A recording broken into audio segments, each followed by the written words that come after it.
പുള്ളിക്ക് ആഹാരം കൊടുത്തോളൂ. കൊടുത്തു സാർ.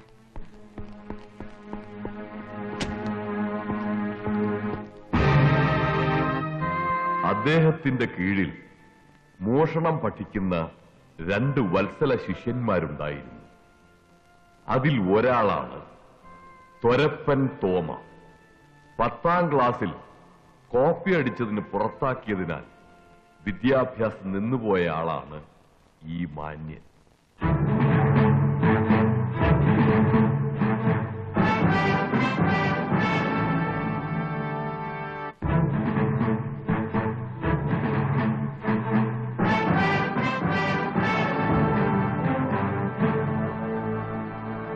രോഗിണിയായ അമ്മയും വിവാഹപ്രായമായി വരുന്നൊരു സഹോദരിയും മാത്രമാണ് തൊരപ്പന് ജീവിച്ചിരിക്കുന്ന ഏക ബന്ധുക്കൾ.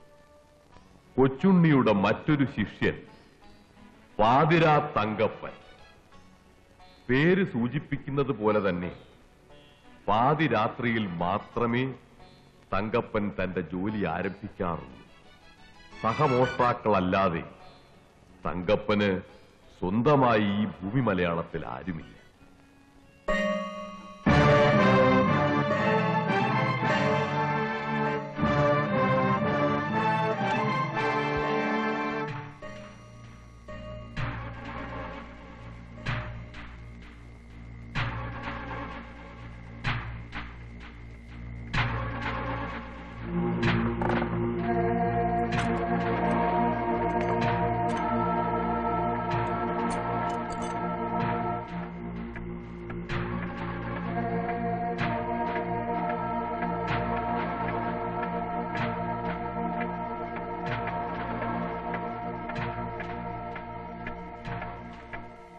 ഈ പ്രപഞ്ചത്തിലുള്ള എല്ലാ വസ്തുക്കളും ഒരു മോഷ്ടാവിന്റെ കണ്ണിൽ മോഷണ വസ്തുക്കളാണ്.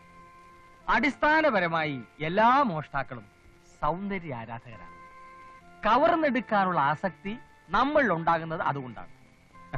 ഒരു കണക്കിന് നമ്മളാണ് മക്കളെ യഥാർത്ഥ സോഷ്യലിസ്റ്റുകൾ. നമുക്ക് കൊട്ടാരമെന്നോ കുടിലെന്നോ വ്യത്യാസമില്ല. നമുക്ക് വേണ്ടത് കൊട്ടാരത്തിലും കിട്ടും, കുടിലും കിട്ടും. ഒരു നാട് ഭരിക്കാൻ വലിയ കഴിവൊന്നും വേണ്ട, പക്ഷെ ഒരു നാട് മുടിക്കാൻ കഴിവ് വേണം. ആശാനെ, പ്രധാനമായി എന്തൊക്കെ ആയുധങ്ങളാണ് ഈ ജോലിക്ക് കയ്യിൽ കരുതേണ്ടത്? കല്ല്, കത്തി, കമ്പി, ചുറ്റിക, ഇഷ്ടിക, കോരിക, പല്ല്, പുല്ല്, എല്ല്, എന്തിന് ഒരു കഷ്ണം നൂല്, ഒരു സൂചി പോലും നമുക്ക് ആയുധങ്ങളാണ്. എന്ത്, എവിടെ, എപ്പോ, എങ്ങനെ പ്രയോഗിക്കണം എന്നുള്ളതാണ് പ്രശ്നം. ഇതെന്താണ്? ബ്ലേഡ്. ക്ഷൗരം നടത്തിയിട്ട് വേണോ ഈ പണിക്കിറങ്ങാൻ? താടി മുഖേന പിടികൊടുക്കാതിരിക്കാൻ മുഖക്ഷൗരം അത്യാവശ്യമാണ്. ഇത് വലിയൊരു ബ്ലേഡിന്റെ ചെറിയ ചെറിയ കഷ്ണങ്ങളാണ്. ഇതിലൊരു നിസാര വസ്തുവായി കാണരുത്. ലക്ഷം രൂപ സൂക്ഷിച്ചു വെച്ചിട്ടുള്ള ഒരു തുകൽ സഞ്ചി അറുത്ത് കീറാൻ ഇവനൊരു കഷ്ണം മതി. ഇതിനെ ഇങ്ങനെ വിരലുകൾക്കിടയിൽ ഒളിപ്പിച്ചു വെക്കണം. കണ്ടോ, ഒരേ ഒരു തലോടൽ, സംഗതി ക്ലീൻ. നിരന്തരമായ പരിശീലനം ഇതിനാവശ്യമാണ്. ഏകാഗ്രത കൈവെടിയരുത്. മോഷണം ഒരു കലയാണ്, ശാസ്ത്രമാണ്. ശക്തിയല്ല, ബുദ്ധിയാണ് ഈ ശാസ്ത്രത്തിന്റെ അടിസ്ഥാന ശില. മോഷ്ടിക്കപ്പെടേണ്ട ആളെ തിരഞ്ഞെടുക്കുന്നതിന് നമ്മൾ അവന്റെ മനസ്സറിഞ്ഞിരിക്കണം. ആകാശം നോക്കി നടക്കുന്നവൻ, ഭൂമി നോക്കി നടക്കുന്നവൻ, പകൽക്കിനാവ് കാണുന്നവൻ, പെണ്ണുങ്ങളുടെ വായി നോക്കി നടക്കുന്നവൻ, ഇങ്ങനെയുള്ളവരെ വേണം നമ്മൾ തിരഞ്ഞെടുക്കാൻ. അവർ കാശ് കൊണ്ട് നടക്കുന്നവരാണോ എന്ന് നമ്മൾ അറിയണം. അതെങ്ങനെ നമ്മൾ അറിയും? അത് നമ്മൾ ആളുകളെ വിളിച്ചു നിർത്തി നിങ്ങളുടെ കയ്യിൽ കാശുണ്ടോ എന്ന് ചോദിച്ചാൽ മതി. എവിടുന്നാണ് വരുന്നത് കരുത ബുദ്ധിയില്ലാതെ? Silence please. മോഷ്ടാക്കൾക്ക് ഡിസിപ്ലിൻ അത്യാവശ്യമാണ്. നമ്മുടെ ജന്മശത്രുക്കൾ പോലീസാണ്. അബദ്ധവശാൽ പോലീസിന്റെ പിടിയിലെങ്ങാൻ പെട്ടുപോയാൽ നമ്മൾ അതിവിനയ കുനിയന്മാരായി അഭിനയിക്കുക. മറിച്ച് ആക്രമികൾ മറ്റു വല്ലവരുമാണെങ്കിൽ ഈ ബ്ലേഡിന്റെ കഷ്ണങ്ങൾ വായ്ക്കകത്താക്കി വെച്ച് ആക്രമിയുടെ നേർക്ക് ശക്തിയായി തുപ്പുക. അവന്റെ മൂക്കും കണ്ണും ഒക്കെ കീറി അതോടെ അവൻ ഔട്ട്. ഒറ്റ തുപ്പിന് ഈ ബ്ലേഡ് കഷ്ണങ്ങൾ പുറത്തേക്ക് വന്നില്ലെങ്കിലും ഒഴുകിക്കളയ, അതോടെ നീ ഔട്ട്. മോഷണം നടത്തുന്നതിനിടയിൽ ആകസ്മികമായി ആക്രമണം ഉണ്ടാക്കാൻ ഇടയുണ്ട്. കയ്യിൽ അപ്പ കിട്ടുന്ന സാധനങ്ങൾ ഉപയോഗിച്ചായിരിക്കും ആക്രമണം നടത്തുക. ഏത് തരം ആക്രമണം ഉണ്ടായാലും അതിൽ നിന്നും ഒഴിഞ്ഞു മാറി സ്വന്തം തടി രക്ഷിക്കാൻ നമ്മൾ ബാധ്യസ്ഥരാണ്. അടിച്ചോളൂ, ഞാൻ ഒഴിഞ്ഞു മാറി കാണിച്ചു തരാം. വേഗമാകട്ടെ, പരാക്രമത്തോടുകൂടി ആക്രമിക്കണം. റെഡി? അടിക്കട്ടെ. ഓക്കെ, കണ്ട ഒഴിഞ്ഞു മാറിയത്. ഇനി രണ്ടുപേരും ചേർന്ന് ആക്രമിച്ചു. കാരണം നമ്മുടെ ജോലി നടക്കുന്ന സമയത്ത് എത്ര പേരാണ് നമ്മളെ പിന്തുടരുന്നതെന്ന് ഉറപ്പുവരുത്താൻ പറ്റില്ലല്ലോ. ഒരു പിന്തുടർച്ചയുമാകാം. ഓക്കെ, പിന്തുടരൂ, നല്ല സ്പീഡ്, വാശിയോടെ. വരൂ. എവിടെ നോക്കിയാണ് അടിച്ചത്? അല്ല, ആശ ഒഴിഞ്ഞു മാറുമെന്ന് പറഞ്ഞു. നിന്നോട് എതിരെ ആര് പറഞ്ഞടാ? അരുമശിഷ്യന്മാരെ, നിങ്ങളെ വിശ്വസിച്ച് ഗുരു താഴോട്ട് വരികയാണ്, കൈവിടരുത്. തോമാ, ഡ്രയർ തപ്പ. തങ്കപ്പ, അരിയും പഞ്ചസാര അടിച്ചു മാറ്റാം. ഗുരു, പരമദ്രോഹികൾ മേശ ഡ്രയർ ഊരിക്കൊണ്ടുപോയി. എന്തുവാടാ? സ്റ്റേഷനറി. അയ്യോ, പറയില്ല. പഞ്ചസാര ഇവിടെ ഉണ്ട്, ഇഞ്ഞു വാ. തങ്കപ്പ, ചാക്ക് ഇങ്ങോട്ട് വാ.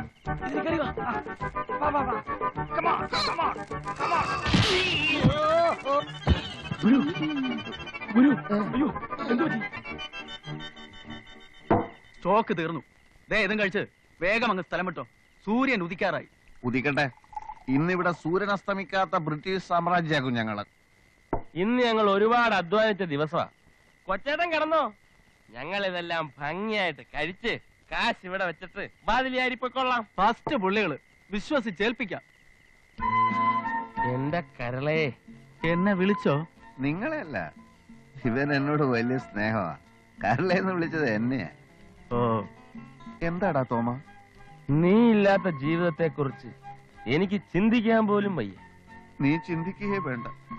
ജീവിത അവസാനം വരെ ഞാൻ നിന്നെ വിട്ടു പോവില്ലടാ. നിന്റെ അപ്പന്റെ ഒപ്പം നിൽക്കാനുള്ള കെൽപ്പ് എനിക്ക് എന്നുണ്ടാകുന്നോ ആ നിമിഷം ആ വെള്ളം അങ്ങ് വാങ്ങി വെച്ചേര്. എന്റെ അപ്പന്റെ ഒപ്പം നിൽക്കാൻ നിനക്ക് ഈ ജന്മം പോരടാ തുരപ്പാ. അരച്ച കരിയും 5 കിലോ പാമായിലും 3 കിലോ ഗോതമ്പും മോഷ്ടിച്ച് അത് 3ആയി വീതിച്ച് വിറ്റ് കിട്ടുന്ന കാശ് കൊണ്ട് ഞാൻ എന്നാരാധികെ നിന്നെ കെട്ടുന്നത്? എടാ തോമ, അപ്പൊ നീ എന്നോടല്ലേ ഇതുവരെ സംസാരിച്ചത്? ഓടാ പുല്ലേ, ഞാൻ എന്റെ രാധികയോട് സംസാരിക്കായിരുന്നു. എന്റെ പൊന്നു ദോസ്തുക്കളെ, ആ കാശും തന്നിട്ട് വേഗം അങ്ങ് സ്ഥലം വിട്ടോ. 110 രൂപ 50 പൈസ. കൊടു. 110 രൂപ 50 പൈസ. നീ കൊടു 110 രൂപ 50 പൈസ. അല്ല, ആശാൻ കൊടുക്കട്ടെ. ആശാനെ തരം കേട്ട്. ഇനി 2 ദിവസം കഴിഞ്ഞിട്ട് നോക്കിയാ മതി. Full fit. അപ്പൊ ഞങ്ങൾ എന്നാ ഇറങ്ങട്ടെ? അപ്പൊ എന്റെ കാശ്? കാശല്ലേ ഈ ഇരിക്കുന്നത്. സർക്കാർ 5000 രൂപ വില പറഞ്ഞ ഉരുപ്പടിയായത്. കാലത്ത് പിടിച്ചു കൊടുത്ത അപ്പൊ കിട്ടും രൂപ 5000. 110 രൂപ 50 പൈസ കഴിച്ചു. ബാക്കി 4889 രൂപ 50 പൈസ നാളെ ഞങ്ങൾക്ക് തന്നേക്കണം. തന്നില്ലെങ്കിൽ ഒരനാഥ പ്രേതം പുളിങ്കുന്ന് പുഴയിൽ പൊങ്ങിക്കിടക്കും.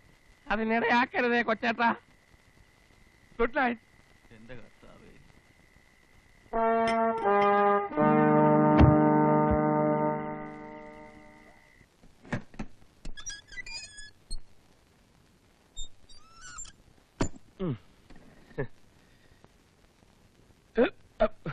നമസ്കാരം sir.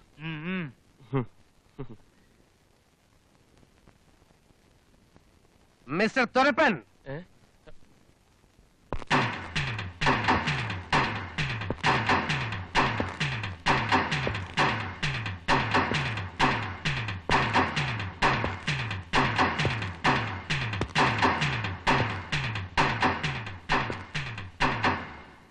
I am Circle Inspector D'Souza, Vincent D'Souza.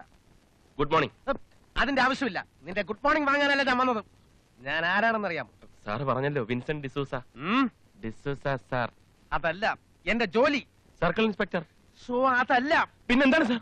My mission, എന്റെ ദൗത്യം.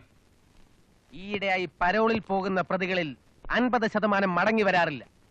തന്റെ കൂട്ടുകാരൻ പാതിരാ തങ്കപ്പൻ ഉൾപ്പെടെ തന്നെ പോലെ പരോളിൽ പോയിട്ട് മുങ്ങുന്ന കള്ളന്മാരെ കൃത്യമായി കണ്ടുപിടിച്ച് അവരെ വീണ്ടും ജയിലറയ്ക്കുള്ളിൽ തള്ളാൻ വേണ്ടി സർക്കാർ പ്രത്യേകമായി നിയമിച്ചിരിക്കുകയാണ് എന്നെ. അയ്യോ സാർ, ഞാനങ്ങനെ മുങ്ങിയൊന്നുമില്ല. കൃത്യമായിട്ടും ഒരാഴ്ച കഴിയുമ്പോ ഞാൻ തിരിച്ചെത്തും.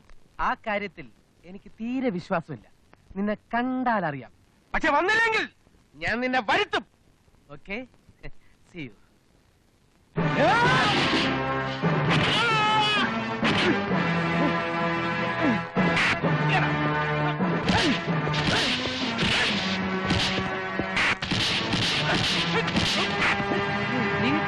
ബോസ് ആരാണെന്ന് നിനക്കിപ്പോ മനസ്സിലായല്ലോ. വഞ്ചന കാണിച്ചാൽ അനുഭവം ഇതിലും ക്രൂരമായിരിക്കും. പൊക്കോ.